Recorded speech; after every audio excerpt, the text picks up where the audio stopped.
Bonjour à tous, très heureux de vous retrouver malgré un petit problème mécanique ou logiciel de la caméra. Bref, je devais lire un texte alors devant Quentin qui me filme, devant Alana qui me regarde et puis devant Isabelle qui est, ma foi, qui est montée parce qu'elle était fatiguée après son hospitalisation, etc. Alors je vais vous lire un texte, un des meilleurs, sinon le meilleur je crois, selon moi du moins, extrait de l'ouvrage publié par Conversano. C'est le dernier texte qui conclut cet ouvrage, intitulé « Les vogues passent, l'océan demeure ». Le siècle peut bien dérailler, vous avez beau emprunter des routes tordues, rêver de travers, célébrer la marge, suivre les modes et chérir le toc. Finalement, le vrai vous reviendra en pleine face dans le fracas du tonnerre.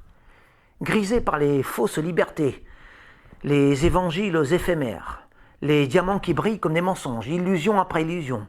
Vos valeurs se sont inversées et vous vous retrouvez aujourd'hui à patauger dans le vice, même si vous mettrez du temps à vous en rendre compte. Dans votre volonté d'échapper à votre condition d'incarner, sot, pervers, naïf, fou que vous êtes, vous violez les autels sacrés en vous croyant des dieux. Vous avortez, divorcez, êtes infidèles, homosexuels, débauchés, féministes, scandaleux, dénaturés, contre nature, cyniques, immoraux. Et vous prenez ces échecs, cette ruine, cette crasse, cette déstructuration pour les biens les plus précieux de votre vie d'humain, d'individu, de citoyen, que vous êtes fiers de qualifier de moderne.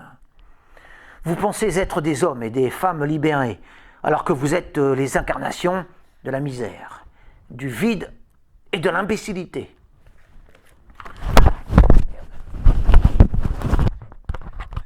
Des oiseaux perdus, sans ailes ni repères, des déracinés du modèle universel ancestral, celui de vos parents, de vos aïeux, d'Adam et Ève. Même le mythe, vous avez voulu le piétiner pour le remplacer par vos désirs sordides et égoïstes de jouisseurs sans morale. À la fin, nul parmi vous n'est heureux. Sous ce régime de solitude, de trahison, d'obscurité, de dissolution, les pieds dans la merde et la tête dans la merde, vous ne voyez plus la merde. Mais ce qui vaut de l'or survivra à votre merde. Ce qui a du prix est inaltérable. Cela vous semblera bête, ridicule, dépassé, aéré, ou outrageant, inconcevable, mais c'est pourtant la vérité. La vérité.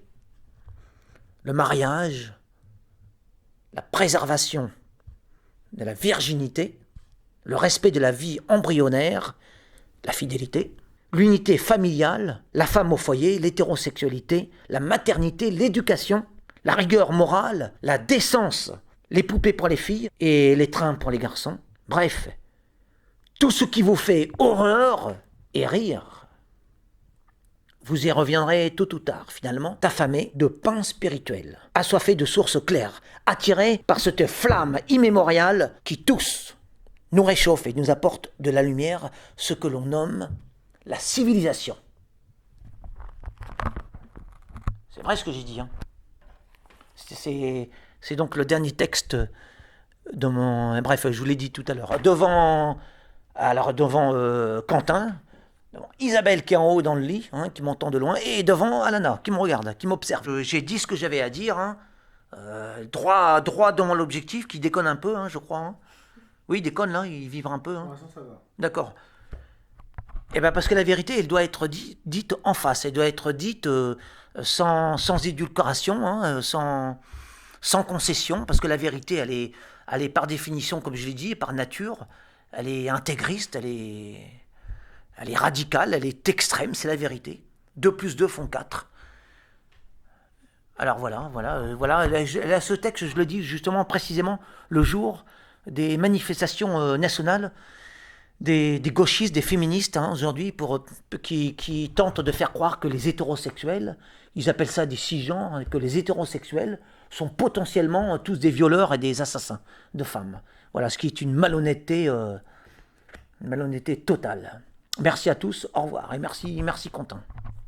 Puis bravo Isara pour son courage.